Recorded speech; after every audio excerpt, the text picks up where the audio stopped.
Bismillahirrahmanirrahim. Alhamdulillahilladzi khalaqal mauta wal hayata liyabluwakum ayyukum ahsanu amala wa huwal azizul ghafur. Ashhadu an la ilaha illallah wa ashhadu anna Muhammadan abduhu wa rasuluh. Wa nusalli wa nusallim ala sayyidina Muhammadin wa ala alihi wa sahbihi ajma'in. Radina billahi rabba wa bil islami dina wa bi Muhammadin nabiyyan wa rasulah.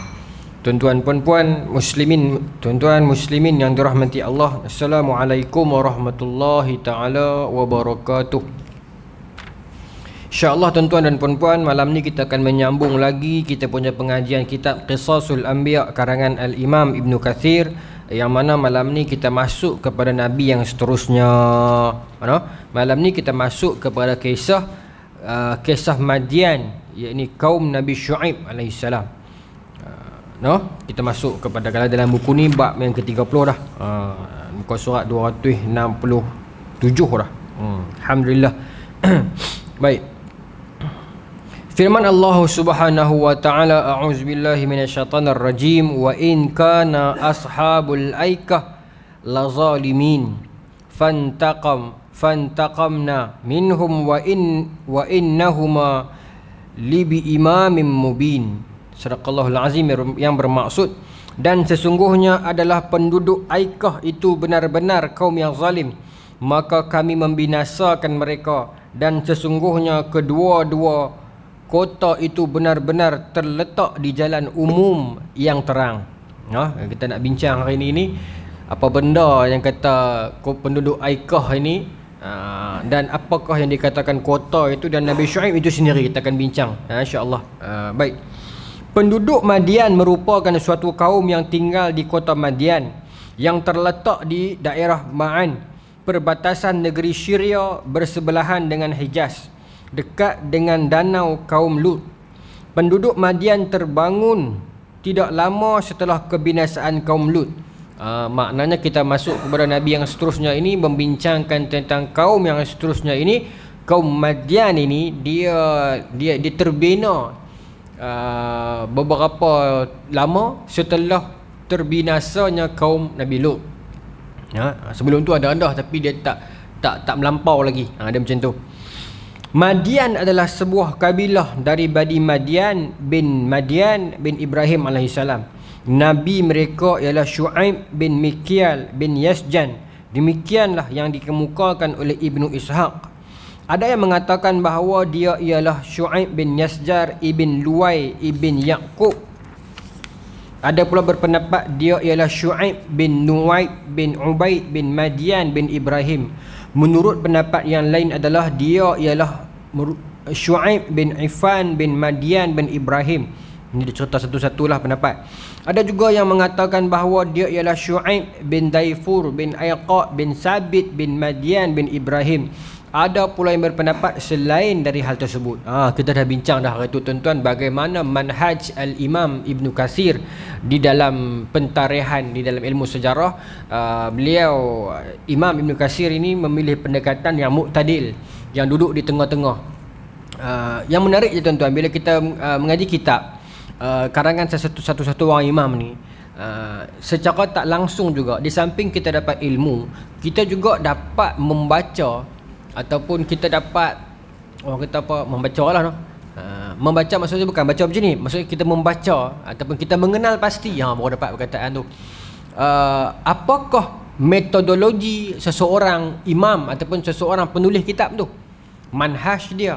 So dengan kita mengetahui manhaj dia, baru kita boleh nampak, okey, penulis ni dia condong kepada gaya yang bagaimana, kaedah yang bagaimana, pemikiran yang macam mana. Kemudian kita juga dapat mengetahui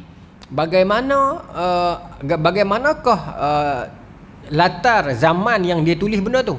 Sebab tu kita dah sebutkan sebelum ni, Imam Zahabi yang datang setelah zaman Mongol menghancurkan peta Islam, memusnahkan khazanah Islam.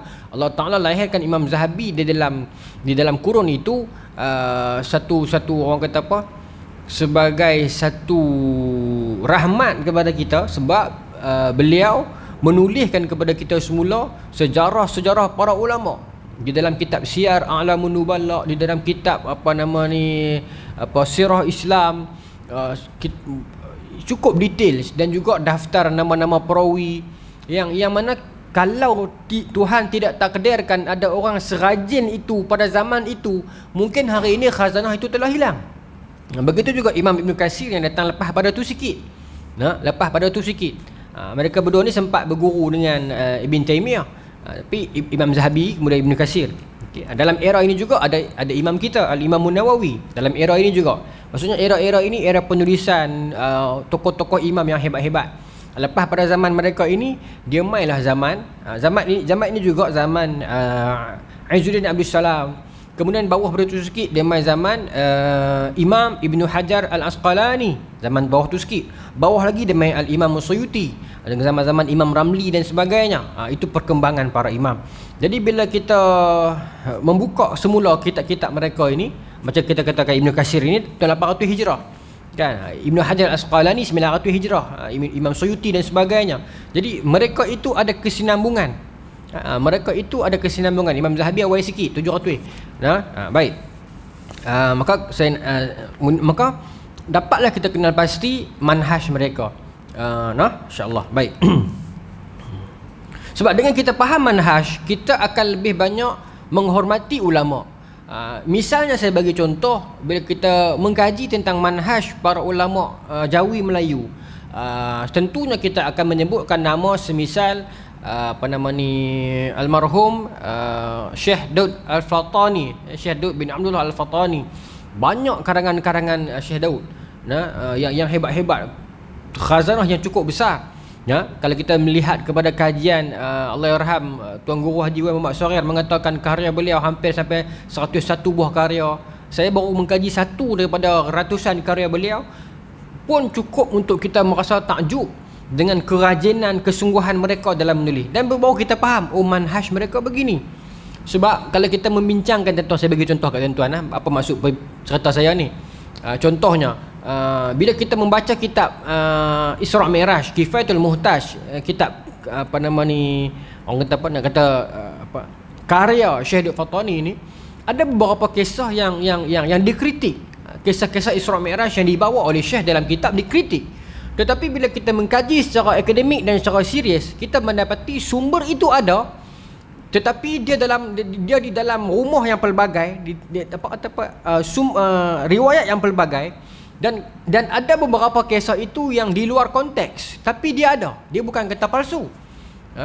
Contohnya macam saya bagi contoh kisah Ifrit kejak Nabi dengan obor tu, yang terkenal dalam Isra' Mi'raj itu. Yes, dikritik cerita ni. Tapi bila kita kaji secara serius, hadis itu ada.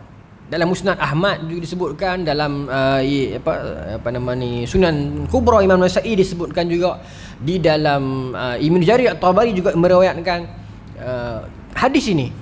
Cuma hadis ni tak sebut. Peristiwa tu berlaku malam Isra' Mi'raj. Hadis ni seorang sahabat Abdul Rahman bin Khabbash ditanya tentang apakah doa yang Nabi baca bila berhadapan dengan jin dan iblis ni. Maka sahabat ni cerita doa tersebut, dan bagaimana bila Nabi berhadapan, Nabi baca doa itu. Doa yang sama dinukilkan dalam kitab peristiwa Isra' Mi'raj itu. Maknanya sandaran itu betul, doa itu tepat dengan lafaz, cuma konteks masa dalam riwayat ni tak sebut malam bila berlaku tu, adakah Isra' Mi'raj ataupun bukan. Tapi dalam kitab disebutkan berlaku pengejaran oleh Ifrit itu dalam Isra' Mi'raj. Maka kita cuba faham manhaj. Adakah benda ni, riwayat ini palsu? Tentunya tidak, dia ada sandaran. Tapi konteks riwayat itu. Tapi kalau kita patah balik kepada zaman mereka, mungkin penulisan itu tulis lagu tu, tapi masa Syekh syarah dekat anak-anak murid, mungkin dia akan sebut kan. Sebab tu kita mai kemudian kita tak boleh nak hantam kau-kau punya, tak boleh. Kita menghormati leluhur ulama dahulu dan karya yang ditinggalkan oleh mereka, itu lebih baik. Itu saya kira Imam Ibn Katsir, dia sebut satu-satu nama ni, kita bukan hafal pun tuan-tuan, tapi dia menghormati setiap jalan riwayat yang ada itu disebutkan satu-satu. Baik. Ibnu Asakir berkata, ada yang mengatakan bahawa neneknya ialah puteri Lut. Menurut pendapat yang lain bahawa ibunya itu ialah puteri Lut, anak Nabi Lut yang perempuan tu, yang Nabi Lut offer dekat orang kampung dia dulu ni. Itu adalah ibu kepada Nabi Syuaib, satu pendapat yang dibawakan oleh Ibnu Asakir. Okey, baik. Dan mereka termasuk orang yang beriman kepada Nabi Ibrahim dan bahkan turut bersama hijrah dengan Nabi Ibrahim memasuki Damsyik. Dari Wahab bin Munabbih, dia mengatakan Syuaib dan Mulgham termasuk orang yang beriman kepada Nabi Ibrahim pada hari ketika Ibrahim dibakar. Ini satu riwayat yang lain, tapi bukan daripada Nabi. Tapi beberapa jalur ulama mengatakan, Wahab bin Munabbih mengatakan, selepas peristiwa pembakaran Nabi Allah Ibrahim, masa tu Nabi Syuaib dah ada dah. Nabi Syuaib termasuk salah seorang yang beriman dengan Nabi Ibrahim masa tu. Cuma dia akan berselisih dengan satu riwayat yang lain yang mengatakan fa'amanahu Luta. Selepas Nabi Ibrahim keluar, Nabi Lut seorang yang beriman. Kemungkinan Nabi Syuaib masa ni belum ada. Tak apa, ini sejarah kita bincang. Maknanya pendapat yang pelbagai itu biasa. Baik. Okey. Terdapat hadis dari Abu Zar di dalam kitab Sahih Ibnu Hibban mengenai kisah para nabi dan rasul, bahawa Rasulullah SAW bersabda, ada 4 orang nabi yang termasuk bangsa Arab. Kita selalu baca hadis ni, iaitu Hud, Saleh, Syuaib dan nabi kamu ini, iaitu Muhammad, wahai Abu Zar. Hadis ni panjang lah. Abu Zar tanya Rasulullah, berapa orang nabi bangsa Arab? Maka Nabi jawab, Nabi Hud, Nabi Saleh, Nabi Syuaib dan nabimu ini. Ini hadis dalam Sahih Ibnu Hibban. Ibnu Hibban satu orang tokoh hadis, imam hadis yang terkenal dengan kesyadidan beliau, iaitu dia indikator dia agak tinggi. Tetapi bila Ibnu Hibban punya indikator itu tinggi, bila satu-satu hadis disahihkan oleh Ibnu Hibban, maka dia cukup kuat lah. Sebab dia punya gap, dia punya indikator dia agak straight. Dan Ibnu Hibban juga ada sumbangan yang besar bila dia mengarang kitab tentang perawi. Dia bahagi dua. Satu disebut sebagai kitab As-Siqat, satu kitab Al-Matrukin. So kita yang main kemudian ni, kita boleh tengok dah, kalau nama perawi itu duduk dalam Matrukin, bermaksud ini perawi itu ditinggalkan. Kalau perawi itu duduk dalam As-Siqat, maka kita kuat. Tapi macam saya kata tadi, penilaian Ibnu Hibban agak kuat, agak ketat. Kemungkinan lelaki yang dimasukkan dalam kitab Matrukin, iaitu yang tak siqah, yang ditinggalkan ini, kemungkinan dalam penilaian oleh imam lain mungkin dia siqah. Sebab tu tuan-tuan, dia mai kepada perbincangan konteks hari ni. Tuan-tuan kata, ustaz duk merepek apa malam ni, aku tak dapat tangkap begini. Saya nak beritahu, konteks hari ni yang orang bergaduh di Facebook tu, ustaz ni kata dhaif, ustaz ni kata dhaif ringan, kan? Ustaz ni kata macam ni. Punca ada yang ni kan. Maknanya penilaian itu tidak standardized. Okey, kita mengatakan sumber ini dhaif sangat sebab dalam itu ada perawi yang sangat lemah. Berdasarkan penilaian siapa? Kawan yang ambil yang ni. Kawan ni pula kata hadis ni tak dhaif pun, dhaif pun ringan ni, pasal rawi tu taklah dhaif sangat. Rawi tu kira rawi tu cuma jenis dia ada kelemahan yang sikit ni, macam pelupa sikit-sikit masa dia tua, dia berlaku ikhtilat, itu saja. Maka dia dhaif ringan ni, kata lagu tu kan. Maka penilaian siapa? Penilaian yang diambil itu berbeza, menyebabkan hari ini pendapat yang datang itu berbeza. Tak tahulah kalau kita boleh reka satu sistem untuk mengstandardizekan pendapat tentang penilaian kepada para perawi. Tapi tuan-tuan, dia takkan jadi satu pendapat kata perawi ini siqah, adil, hujah. Satu perawi yang lain, satu orang tokoh yang lain menilai dia, kata dia ni al-kazab ataupun perekah dia palsu. Tak ada. Dia takkan jadi gap yang sangat besar. Gap dia sikit-sikit ni. Baik. Itu cerita dia. So kita nak pergi sambung Nabi Syuaib. Baik. Sebab peringkat awal ni dia banyak teknikal. Sebahagian ulama salaf menyebutkan bahawa Syuaib dengan sebutan Khatibul Anbiya. Sebahagian ulama menyebutkan gelaran Nabi Syuaib ialah Khatibul Anbiya, khatib para nabi. Kenapa? Kerana kefasihan, ketinggian dan kebaikan ungkapan kata-katanya di dalam menyeru kaum untuk beriman kepada risalah yang dibawanya. Maknanya kefasihan Nabi Allah Syuaib itu menyebabkan sampai digelar akan Nabi Syuaib itu Khatibul Anbiya. Bahkan ada hadis yang menyandarkan, mengatakan Nabi menyebutkan Syuaib ialah Khatibul Anbiya. Baik. Komuniti penduduk Madian ialah orang-orang yang kafir yang mempunyai kebiasaan. Baru kita nak masuk perbincangan.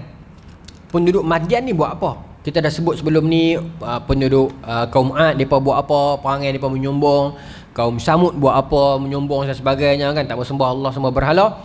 Kita nak masuk hari ni kaum Madian pula. Apa yang depa ni buat? Okey, baik. Kebiasaan penduduk Madian ini ialah mereka merompok di tengah jalan. Tu cerita dia. Samun. Penduduk Madian ni bukan kata seorang dua, dia seluruh penduduk ni suka samun orang. Pasal penempatan yang mereka tinggal itu kawasan laluan perdagangan. Hari ini nak terjemuh dalam realiti hari ini, saya mungkin boleh mengatakan kawasan, kalau saya salah saya betulkan saya lah, ni sekadar pembacaan. Mungkin dalam kawasan Somalia yang ada banyak lanun duk kacau orang tu kan, mungkinlah. Nak bagi kita faham mudah macam tu. Maknanya kawasan Madian ini adalah kawasan laluan perdagangan. Kafilah duk lalu. Jadi kerja penduduk Madian ini duk tahan orang tengah jalan, dan orang kata, orang muda kata pau. Bahasa akademik kata rompak lah. Bahasa jenayah kata ini samun lah. Baik. Dia samun dengan rompak ni, hukuman dia lain-lain no? Kalau dalam penal code ni, samun teruk lagi kena. Rompak teruk juga, tapi samun ni dia lagi dahsyat. Hukuman yang dia kena. Dia ada perbezaan kat situ. Baik. Okey. Merompak di tengah jalan dan menakutkan orang yang dalam perjalanan. Menakutkan gimana tak tahu. Dia try tengok kokok ada huraian dah. Kokok buat jadi hantu ke apa tak tahu. Mereka penyembah Aikah. Tu panggil ashabul Aikah. Penduduk ni, penduduk Madian lah. Kota Madian, kaum Madian.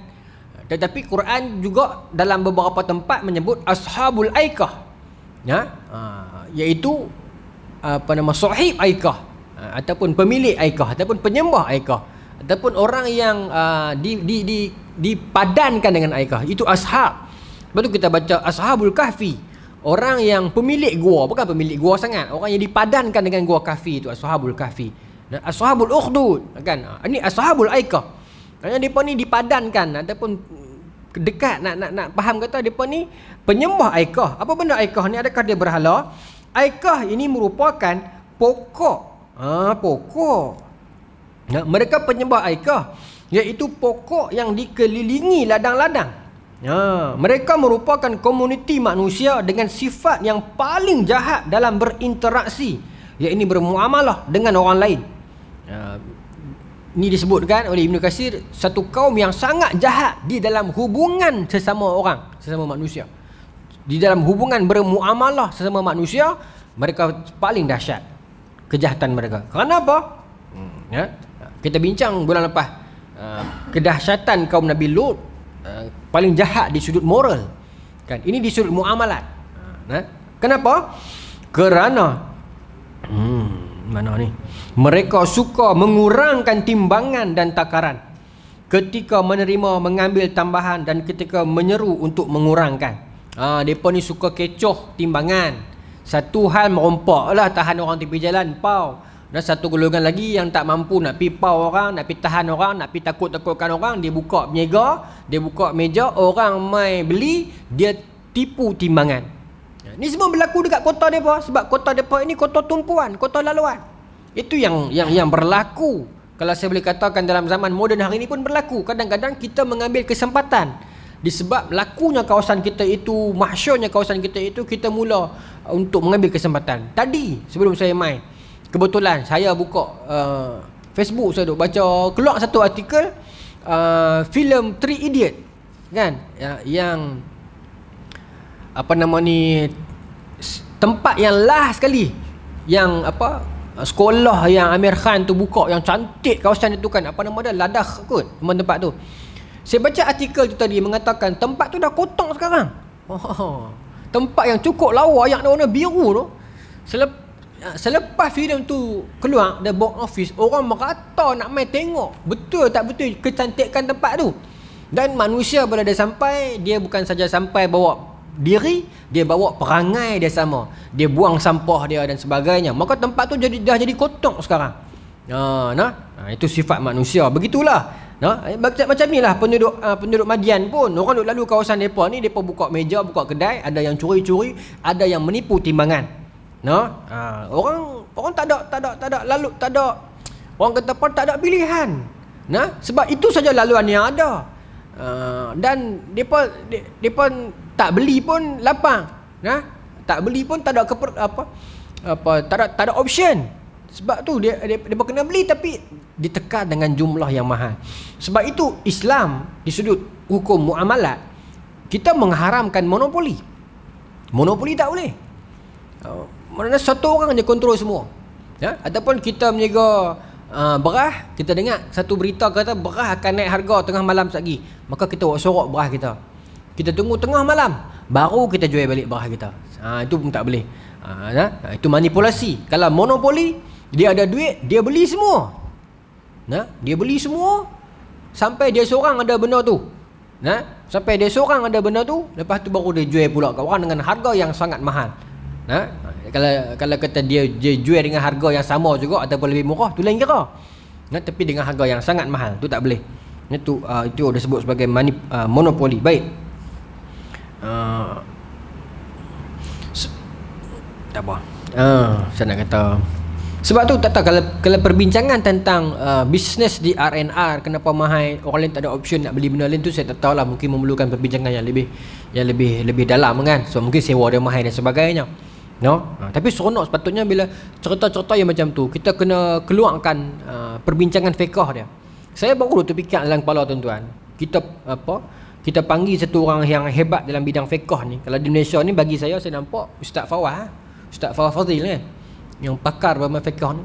Kita bincang tentang satu fiqh qaryah, fiqh orang kampung.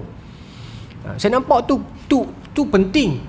Sebab banyak benda yang berlaku dalam kampung ni, kita dia berlalu macam tu ya. Kita tak fiqhkan dia, kita tak bincang. Di sudut ambil buah pelam orang ke, di sudut orang tua duduk di kampung pakai baju kedah, nampak habis ni pakai lagu mana ke kan. Di sudut parking kereta rumah orang ke, bayang acak kita masuk pergi rumah orang ke. Seronok tuan-tuan kalau kita fiqhkan benda tu, perbincangan kan. Jadikan fiqh, bincang hukum-hukum hakam, fiqh orang kampung. Dapat tuan-tuan lah, saya cadang tuan-tuan panggil beliau buat satu wacana kat surau ni, bincang tentang fiqh. Tak mau buat orang kampung, buat orang taman. Fiqh taman boleh buat, bincang lah kan. Tentang wire elektrik kita masuk rumah orang ke, tentang parking kita ke, tentang kita sidai baju dekat pagar tu kita punya ke jiran kita punya kan. Saya tak pandai lah fiqh ni, kena orang yang alim sungguh lah kan. Seronok baru kita mengetahui hukum. Kita mengkayakan diri kita dengan ilmu. Saya cadangkan tuan-tuan buat. Baik. Sambung. Kemudian Allah Subhanahu Wa Taala mengutus seorang lelaki dari mereka sebagai rasulnya, iaitu Syuaib alaihissalam. Maka Syuaib berdakwah, mengajak mereka menyembah kepada Allah semata-mata dan tidak menyekutukannya, serta melarang mereka mengerjakan perbuatan keji dan tercela. Inilah contoh seperti pengurangan timbangan dan takaran, seperti menakut-nakutkan orang dalam jalanan. Maknanya dosa ataupun perbuatan jahat penduduk Madian ini, yang pertamanya syirik lah, mereka sembah pokok aikah tu. Yang kedua, mereka suka tahan orang kok jalan, pau duit. Dan juga disebutkan kali kedua oleh Ibn Katsir, menakut-nakutkan orang di jalan. Itu saya tak tahu maksudnya lagu mana. Adakah menakut-nakutkan seperti mana gambar senario the movie yang hantu usik tu, ataupun dia menakutkan orang dengan gempak, tak tahu. Tapi pokoknya mengganggu orang di jalan. Mengganggu orang di jalanan. Zaman dulu pernah, sampai sekarang saya tak tahu, duduk melepak tepi jalan, markah lalu duduk kacau sampai orang tak suka lalu tempat tu. Itu pun dikira macam ni juga ya. Anak beranak dia lah kot. Kawasan yang kita jadikan satu kawasan yang lepak sampai orang tak suka nak lalu. Sebab tu tak payah. Sebab tu setengah kedai dia tak apa seronok orang main lepak kedai lama-lama. Pasal bila lepak, orang yang ada family, orang yang perseorangan ke, dia tak suka pindah kedai tu. Saya bagi contoh. Saya ni satu orang yang suka minum kedai juga lah. Habis kuliah ke apa, kadang-kadang pergi minum, kena teh apa tu. Ada satu suasana sebelum PKP dulu ni, tahun lepas lagi. Mungkin tuan-tuan yang perangai macam saya, tuan-tuan berkongsi pengalaman yang sama dengan saya. Iaitu ada satu musim tu, budak-budak sekolah ataupun budak-budak mengaji ni, muda-muda lah, 21, 22, 20, 19, 18, 15, 14, mereka akan catat 5-6 meja. Depa duk ramai-ramai depa main PUBG. Main pula hingat. Tutang penuh meja ni. Kan? Asap suara kira lah budak ni. Kadang duk main tu. Jadi kita yang pi tu kita jadi semut perut tau. Nak marah depa ramai kat 40 orang tau. 30-40 orang. Kata kalau tuan-tuan berkongsi benda yang sama dengan saya, kita jadi semut perut. Kan? Yalah minat main game tapi hingat. Pasal depa boleh komunikasi sama depa. Lagu tu depa boleh komunikasi sama-sama depa game lah ni tu. Nah, bukan nak salah game tu dah. Sebab game sekarang pun boleh jadi pendapatan yang lumayan tuan-tuan. Nah, Facebook bayar berapa ribu sebulan untuk main game ya. Kan? Kalau boleh jadikan pendapatan, it's okay then. Tapi bila duduk di penuh di kedai sampai 5-6 meja berhimpun sekali, tak seronok lah. Nah, bila habis tu saya sembang dengan toki kedai, dia kata takkan nak larang Ustaz, takkan nak halau dah tak. Depa main order ya. Tapi padan lah hampa order yang kosong, hampa duduk 5-6 jam tang tu. Orang lain yang nak main family, yang nak main makan tak boleh. Tu pun jadi masalah juga tu. Kan? Tu pun jadi masalah juga tu yang saya tak apa minat game kekeh tu lah. Tapi bukan kerana game tu, kerana orang tu menyebabkan kita tak minat kepada game. Baik, sambung. Minat juga game kadang-kadang, tapi game dalam handset ni sudoku ni mereka tu lah. Tembak-tembak tak erti. Baik. Kemudian, okey baik. Ada sebahagian di antara mereka yang beriman, ada juga. Tetapi kebanyakan mereka ingkar dan kafir. Sehingga Allah Subhanahu Wa Taala menimpakan azab yang sangat pedih kepada mereka. Sebagaimana firman Allah seperti berikut yang bermaksud, dan telah kami utuskan kepada penduduk Madian saudara mereka Syuaib. Dia berkata, wahai kaumku, sembahlah Allah, sekali-kali tidak ada Tuhan bagimu selain darinya. Sesungguhnya telah datang kepadamu bukti yang nyata dari Tuhanmu. Itu hujah dan dalil yang sangat jelas sebagai bukti di atas kebenaran apa yang aku bawa kepada kamu. Baik. Baik. Mengenai mukjizatnya, maklumatnya tidak sampai kepada kita secara terperinci. Tu yang saya pun susah hati ni. Petang tadi duk tengok balik, malah nak cerita tajuk apa? Nabi Syuaib. Saya buka 5-6 kitab buku cari, tak banyak sangat maklumat. Ibn Katsir juga mengatakan demikian, tak banyak sangat. Cerita pasal Nabi Syuaib ni ada, tapi tak terlalu banyak. Seperti mana kisah Nabi Musa, kisah Nabi Ibrahim, dan nanti kita mungkin Nabi Syuaib kita boleh habis malam ni juga kot saya rasa. Tengok aku mana.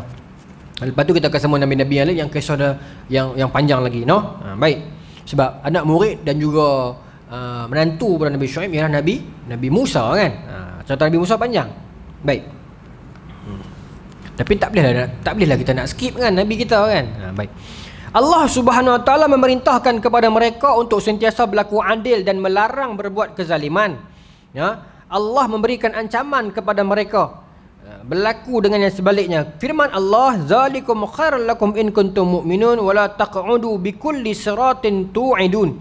Yang demikian itu lebih baik bagimu jika betul-betul orang yang beriman, dan janganlah kamu duduk di tiap-tiap jalan dengan menakut-nakutkan orang. Itu ayat surah Al-A'raf ayat 86. Wala taq'udu bikulli siratin tu'idun. Jangan duduk di satu-satu tempat berlepak berumur ramai-ramai buat orang jadi takut. Buat orang jadi semut perut nak pergi. Baik. Maksudnya janganlah kamu menghalangi jalan orang, mengambil harta milik orang lain, dan janganlah kamu menakut-nakutkan orang. Baik. As-Sa'di mengatakan bahawa janganlah kamu duduk di tiap-tiap jalan itu bermaksud mereka itu suka memungut ufti dengan liar. Itu yang saya kata tadi tu. Bahasa kita pau lah. Memungut ufti dengan liar. Memungut ufti dengan liar. 4 perkataan. Orang muda ganti pau, 3 huruf kan. Kan? Baik. Maknanya depa suka pau orang angkut jalan, yang berada di perjalanan. Baik. Ibnu Ishaq bin Bashar berkata dari Juwaibir, dari Ad-Dhahhak, dari Ibnu Abbas, dia berkata mereka itu adalah kaum yang jahat yang suka duduk-duduk di tengah jalan dan berlaku curang kepada orang lain. Curang ataupun jahat lah. Baik. Dan mereka lah manusia pertama sekali yang mencipta tradisi kejahatan itu. Sejarah dia. Maksudnya orang yang suka duduk di tengah-tengah jalan kacau orang. Kita jangan duduk padang kita tahu trafik harus speed trap orang ni kira penduduk Madian lah. Ada tu cerita lain. Tu cerita dia kerja. Kan? Tak ada. Ini yang trap orang ni, trap dalam arti kata jahat lah. Bukan dalam arti kata menegakkan undang-undang, bukan begitu. Ya, tapi tuan-tuan pun faham sebenarnya, saja yang saya tambah ni. Baik. Maka tuan-tuan, kata As-Sa'di, mereka inilah orang yang pertama cipta kejahatan tu. Sebab kita masih membicarakan nabi-nabi yang awal juga ni kan. Maknanya kejahatan-kejahatan tu terbina sikit demi sedikit, orang terfikir. Orang terfikir kalau dahulunya zaman Nabi Lut depa duk sibuk buat maksiat, buat apa aktiviti yang rendah moral itu, tak dan fikir nak mereka rompak orang ni. Mai zaman penduduk Aikah ini, penduduk Madian, mereka mula terfikir untuk daripada kita duk biar orang lalu saja kawasan kita, baik kita tak duit. Tak duit tu dalam arti kata kalau tanah mereka sendiri, hak mereka, it's okay lah. Tapi kalau sampai merompak, menipu timbangan, masalah. Tapi tuan-tuan, kalau orang lalu jalan kita ni, pahala mai kot kita, biar pilah kan. Minta maaf sebut, saya tak tahu duduk belah taman, tapi tak tahulah saya nak kata no. Sebab tu saya kata, saya nak saja kat tuan-tuan buat fiqh orang kampung, panggil Ustaz Fawaz atau Ustaz yang pandai-pandai fiqh ni bincang. Perbincangan tentang orang lalu jalan di tanah kita dan sebagainya itu kan. Kalau orang lalu dengan tujuan nak pergi buat jahat, kita tak tahu macam mana. Kalau orang lalu dengan tujuan nak buat baik, kita tak tahu. Dan kadang kalau kita menghalang jalan orang, contohlah jalan tu jalan kita korek, tak mau bagi orang lalu, okey, memang hak kita, tapi orang tak boleh lalu, kira lagu mana, adakah dia berdosa dan sebagainya. Benar ni tuan-tuan, bila kita berhadapan dengan masyarakat, saya banyak dapat mesej terima, orang tanya, kita nak jawab di sudut hukum tak berani, takut kita salah. Meskipun benda tu orang kata, alah ustaz, boleh fikir senang, tapi takut tuan-tuan, hukum tak semudah itu. Fiqh tak as simple as that. Dia tak boleh jawab ya atau tidak, haram tak haram, pahala dosa tak boleh, dia bukan hitam putih. Banyak perbincangannya lagi kan. Betul, kena ada ustaz-ustaz yang pakar, yang memang keluar Darul Ifta, yang memang cerdik babak fiqh ni, kita bincang tentang hukum yang demikian itu. Berlaku di kampung-kampung sekarang tuan-tuan. Orang merapatkan pagar dengan jalan sampai tak boleh berselisih kereta langsung. Adakah dikira berdosa walaupun tanah dia sendiri? Orang bincang. Menarik. Menarik benda tu. Baik. Maka kita boleh pergi daripada peringkat kampung sampai peringkat Somalia tu kan. Laluan mereka bagaimana? Baik, kita sambung Okey. Tradisi jahat yang mereka lakukan di jalan-jalan adalah dengan cara menghalang dan mengancam bunuh terhadap orang yang menjadi sasaran mereka jika tidak mahu menyerah hartanya kepada mereka. Macam saya kata lanun tadi itulah. Baik. Bila sebut tentang lanun, kita ada dalam sejarah Melayu, orang sebut tentang Panglima Awang, dan setengah orang mengatakan Panglima Hitam kan. Kita sering tersilap, kita sangka orang yang sama. Sebenarnya dua orang yang berbeza. Panglima Awang dengan Panglima Hitam, two different person, dua orang yang berbeza. Orang kata watak Jack Sparrow itu adalah watak Panglima Awang. Bukan, Jack Sparrow itu adalah watak Panglima Hitam, bukan Panglima Awang. Panglima Awang ni watak satu orang pemuda yang diambil oleh Magellan untuk pusing dunia tu. Tapi Magellan tak dan pusing, dia mati di mana? Filipin. Panglima Awang yang bawa balik mai. So di sudut matematiknya, Panglima Awang lah yang pusing dunia. Okey. Tapi cerita dia, kalau kita baca riwayat tentang Panglima Awang ni, dia bertemu dengan Panglima Hitam di Sabah, di perairan di Sabah. Sebut dalam sejarah ni, Panglima Hitam ni dia ada sedikit nakal dia. Buat kerja lanun ni sikit lah di kawasan perairan Melayu ni. Sebab tu kita kata yang kata Jack Sparrow tu, kalau kita betul lah meniru watak Panglima Melayu, pelayar Melayu, bukan Panglima Awang, Panglima Hitam tu. Baik. Baik. Nabi Syuaib mengingatkan dan melarang mereka agar tidak menghalangi jalan, tidak melakukan kejahatan utamanya di jalan-jalan, baik yang bersifat kebendaan, keduniaan maupun dalam bentuk yang bersifat keagamaan. Baik. Nabi Syuaib mengingatkan mereka akan besarnya nikmat Allah yang diberikan kepada mereka. Dahulu mereka dalam keadaan lemah kerana jumlah mereka yang sangat sedikit, kemudian menjadi kuat kerana bertambah ramai jumlah mereka. Nabi Syuaib menyeru mereka seperti mana dirakamkan dalam Quran, wala tanqusu mikyal wal mizan, jangan kamu kurangkan takaran dan mizan, timbangan. Inni arakum bi khairin wa inni akhafu alaikum azab yaumin muhit. Sesungguhnya aku melihat kamu dalam keadaan yang baik, yang mampu, dan sesungguhnya aku khawatir terhadapmu akan azab hari yang membinasakan. Inni arakum bi khair, maksudnya apa? Ulama bincang. Bila ada pair ayat, la taqsu mikyal wal mizan, inni arakum bi khairin, bermaksud jangan kamu turunkan timbangan, tipu timbangan, kerana aku melihat kamu baik. Baik ini maksudnya bukan hampa ni baik, bermaksud kalau hampa tak tipu, tak kecoh timbangan pun dah ada untung dah. Tu maknanya. Kalau tak tipu timbangan pun dah untung dah. Ni tipu untuk dapat lebih lagi. Itu yang jadi masalah. Itu yang jadi masalah. Itu yang dibincangkan. Inni arakum bi khairin. Aku melihat kamu ni baik, bukan bermaksud baik, mampu dah. Tapi kamu tipu lagi. Itu kita kena apa?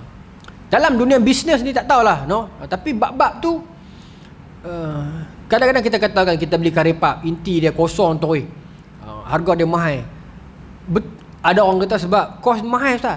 Tapi kita boleh dapatkan dengan peniaga lain, dia boleh bawa penuh harga yang lagi murah, kan? Kita tak tahulah, sebab kadang-kadang kita nak kata sangat pun takut kita pun tak faham sangat jual beli ni. Maksudnya kos yang dia tanggung, tapi kalau saya lebih kepada prinsip mahal sikit tak apa, kalau dia boleh bawa penuh elok, kan? Daripada buat halai-balai dia bagi tak puas juga. Baik. Contoh tadi kan saya katakan tak ada option. Kita pergi tengok bola, orang ramai, kan? Nak turun pergi beli burger, mana nak cari kedai-kedai lain lah, memang haduk bergalah beg tu lah. Siap harga. Kalah McD kan? Nak buat aku mana? Baik. Tak ada option dah. Maksudnya janganlah kamu melakukan perbuatan jahat itu dan jangan pula melanjutkan kebiasaan itu. Saya baru ni tahun lepas saya nak pasang telefon di rumah. Telefon rumah, kan? Saya sebut tak apa pun pasal bukan fitnah, kan? Jadi saya Telekom ni main tengok rumah lah kan nak pasang. Pasal saya pindah tapak baru. Dia berkata tak boleh buat. Saya kata kenapa tak boleh buat? Dia kata pasal kabel kami ni orang suka curi dekat tiang ni. Lepas tu jadi saya kata apa option yang saya ada? Tak ada option lah, tak boleh buat. Di situ saya mula rasa macam saya jadi macam, saya kata tak boleh buat macam ni sebab hampa ni perniagaan yang menawarkan perkhidmatan. Talian rumah ni yang ada, siapa nak boleh compete dengan hampa? Tak ada, hampa yang ada. Bila hampa pilih untuk kami tak mau buat, saya nak kata apa? Saya faham maksud saya. Kalau ada pilihan, okey, TM tak mau buat, saya boleh cari TN, TO, TQ, tak apa. Tapi bila depa saja yang ada dan depa tak mau buat, itu tak betul ya. Itu jadi macam monopoli ya. Kan? Tapi saya bukan kata as a whole, tapi saya bincang dengan satu orang staff dia tu lah dekat kaunter tu. Tak boleh buat. Dia jadi marah saya bila saya persoalkan macam tu, dia marah saya. Tak boleh. Kata, pasal orang curi kabel kami. Saya kata kabel hampa kena curi, hampa lah kena jaga. Hampa fikir nak bawa CCTV kan, nak bawa apa pun. Siapa saya nak kena tanggung?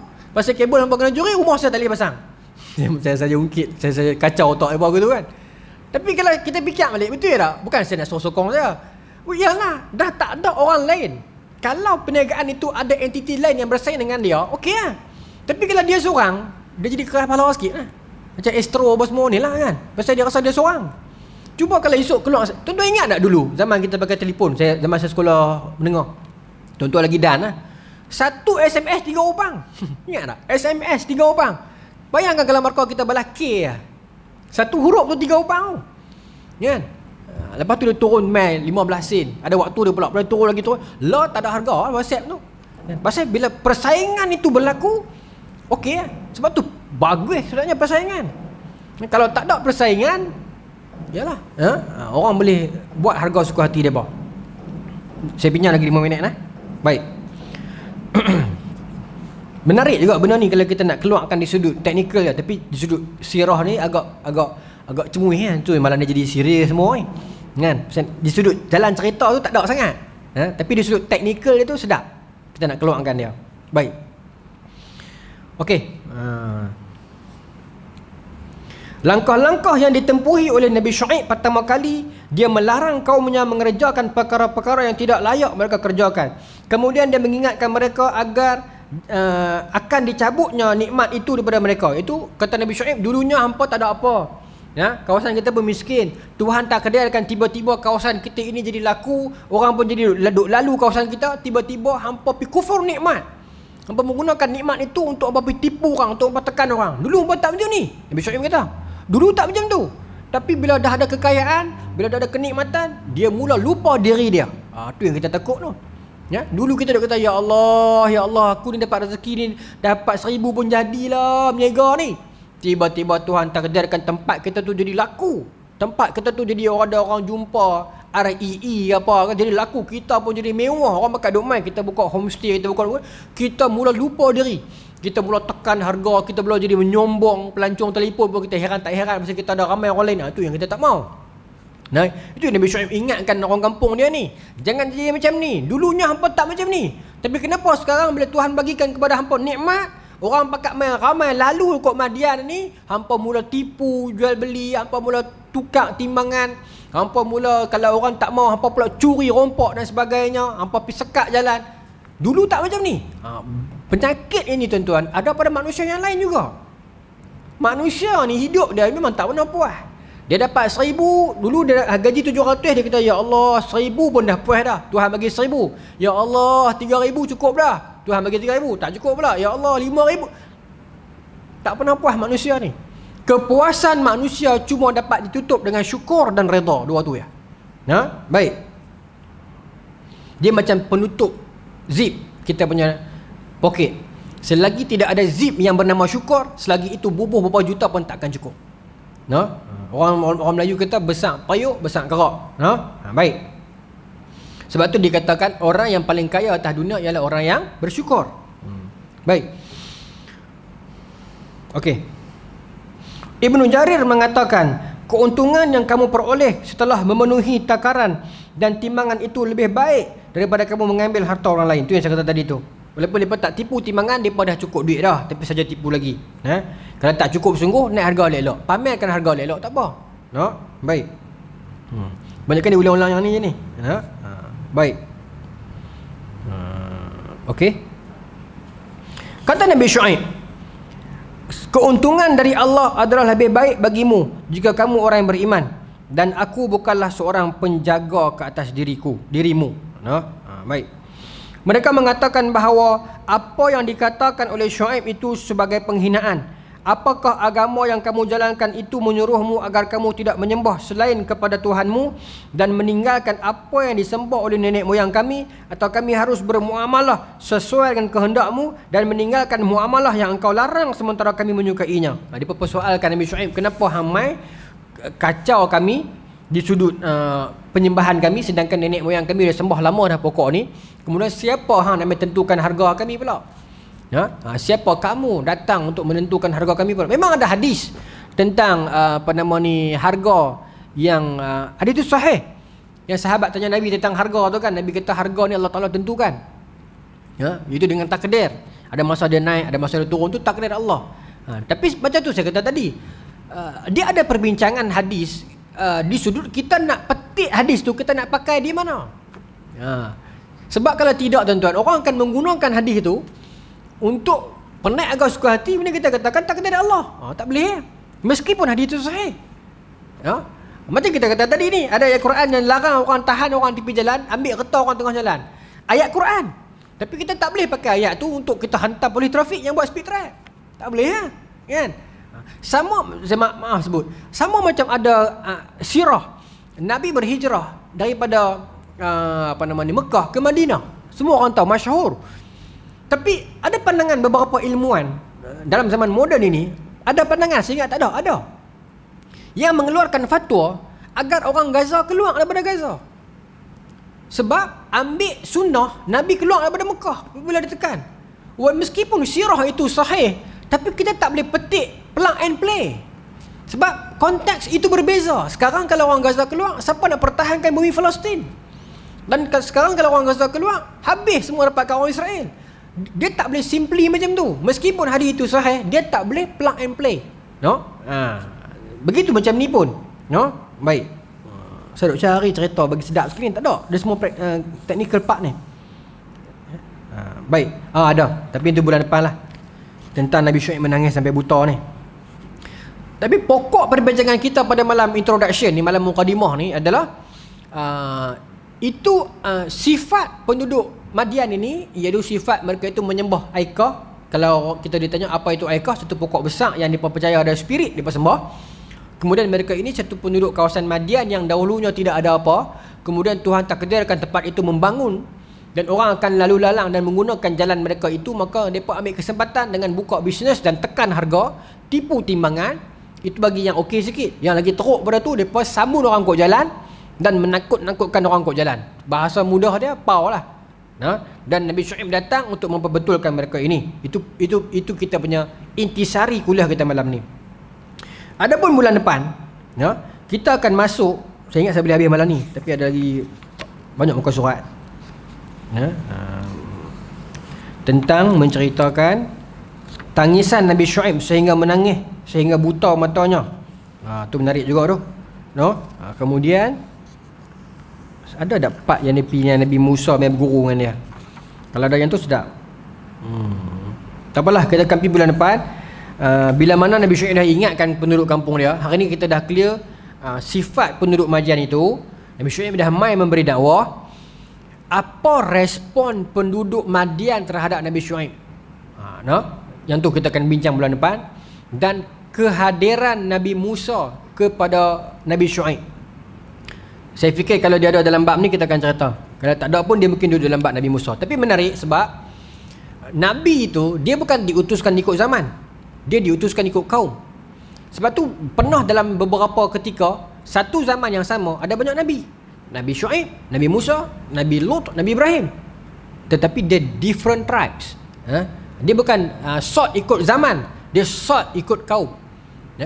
Meanwhile, masa kita duk bincang ni, di Mesir sedang berlaku something. Tengah kita duk bincang pada penduduk Aikah ni, dekat Mesir sedang berlaku something. Nanti dia akan bertemu dekat plot dia, dekat puncak dia. Nabi Musa lari mai dekat Madian. Yang tu kita nak bincang, InsyaAllah kalau sempat bulan depan. Hari ni teknikal sikit. Hari ni nampak macam kita boring sikit. Tapi tak apalah. At least kita clearkan dulu sifat penduduk Madian, apa mereka itu, siapa mereka itu, apakah kejahatan mereka. Bulan depan kita akan bincang respon mereka terhadap dakwah Nabi Syuaib. Boleh tuan-tuan? InsyaAllah. Wallahu ta'ala a'lam. Bismillahirrahmanirrahim. Allahumma razuqna fahman nabiyyin wa hifdhal mursalin wa ilhamal malaikatil muqarrabin wa hdina fi hidayatil arifin bi rahmatika ya arhamar rahimin. Allahumma ja'al jam'ana hadza jam'an marhuma wa tafarraqana min ba'dihi tafarraqan ma'suma wa la taj'al la fala wa la ma'na wa la man tabi'una syaqiyan la matuda wa la mahruma. Rabbana atina fid dunya hasanah wa fil akhirati hasanah wa qina adzabannar. Wa sallallahu ala sayyidina Muhammadin wa ala alihi wa sahbihi ajma'in. Alhamdulillahi Rabbil Alamin. Assalamualaikum warahmatullahi ta'ala wabarakatuh.